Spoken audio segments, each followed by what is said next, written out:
Hey, salut tout le monde! Bienvenue sur cette nouvelle vidéo. Aujourd'hui, je vous propose un petit tour chez les Camponotus parius. Donc il y a 2 mois, elles se sont installées dans ce nouveau nid, après des essais infructueux dans un nid building. Et ça y est, elles ont repris du poil de la bête, comme on dit. Ouais, ça a été un peu compliqué pour cette espèce, donc il est arrivé à la maison maintenant il y a un peu plus de 6 mois. C'est arrivé à 200. J'ai eu un premier setup qui marchait vraiment très bien, avec beaucoup d'humidité. Il y avait un gros couvain, sauf que elle m'avait fait une décharge à l'intérieur du nid.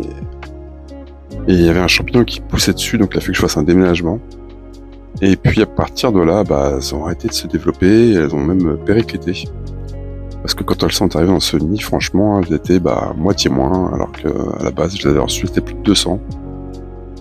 Et donc il y a eu pas mal de pertes, durant presque 3 mois, on va dire, de déménagement, de mauvais nids, enfin bref, truc qui allait pas, quoi. Et franchement, donc là, ça a repris, mais bon, c'est pas ce que ça devrait être, parce que je pense que le nid, je l'humidifie pas assez, en fait, à mon avis. C'est une espèce qui a besoin de pas mal d'humidité. Et d'ailleurs, vous allez le voir durant la vidéo, et en fait, donc c'est sur 2 étages. Il y a au rez-de-chaussée à me mettre comme vous pouvez le voir là actuellement, les cocons.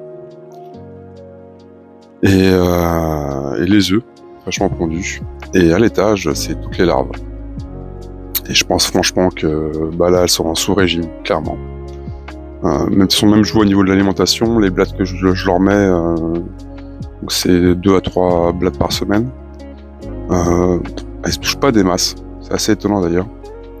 Là, vous voyez l'étage. Qu'elles ont bien investi, ça y est, enfin. Et d'ailleurs, bien pourri aussi le haut. Donc du coup, c'est un nid qui est humidifié par le haut. Et je pense que franchement, clairement, ça manque d'humidité. Donc en général, j'humidifie le nid une fois toutes les 2 semaines à peu près. Et là, je pense que je vais augmenter la cadence. Alors ça, une fois par semaine. Histoire de voir ce que ça donne. Voilà. Bon sinon, ouais, c'est une belle petite espèce. Je peux enfin bien les observer. Là, vous pouvez le voir justement, les larves. Et pour le coup, il y a un beau tas de larves. Très peu de cocons, mais pas mal de larves. Ça fait plaisir. Et du coup, c'est pour ça aussi que je me demandais si ça manquait pas d'humidité. Parce que est-ce que toutes les larves arrivent bien au stade du cocon? Je suis pas sûr. Généralement, elles sont avec un cache rouge. Je les observe à peu près peut-être 1 ou 2 fois par semaine, pas plus. Et j'ai pas l'impression qu'il y a autant de larves à l'étage en fait qui descendent en bas en stade de cocon. Donc ouais, faut que je vais revoir ma copie pour l'humidification du nid. Je pense que c'est vraiment là le problème. Bon, en tout cas, le nombre a repris, enfin augmenté, ce qui est vraiment pas mal.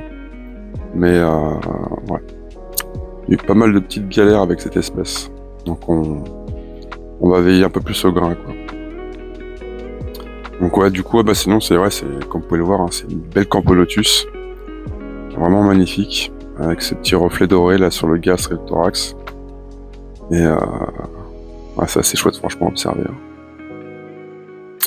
Sinon après, conditions de maintien, sont sur le tapis qui chauffe à 24. Donc le nourrissage, c'est comme je vous l'ai dit, hein, c'est à peu près 2 à 3 blattes par semaine. Liquide sucré dans un distributeur que je change à peu près toutes les 2 semaines. Et puis voilà. Écoutez, en tout cas, je voulais vous remercier une fois de plus pour tous vos commentaires. Par contre, j'ai observé que je vais faire mon youtubeur de base, mais que la moitié des personnes qui regardaient, un peu plus de la moitié d'ailleurs, des personnes qui regardaient les vidéos n'étaient pas abonnées. Donc ce serait sympa de faire un petit clic d'abonnement, voilà, histoire de me motiver un peu, parce que c'est vrai que ça prend du temps tout ça. Là vous voyez, c'est 5 minutes de vidéo, mais c'est à peu près 25 minutes de prise de vue, et sans parler du montage derrière. Enfin bref, allez, je vais vous laisser, prenez soin de vous et prenez soin des autres. À plus tout le monde!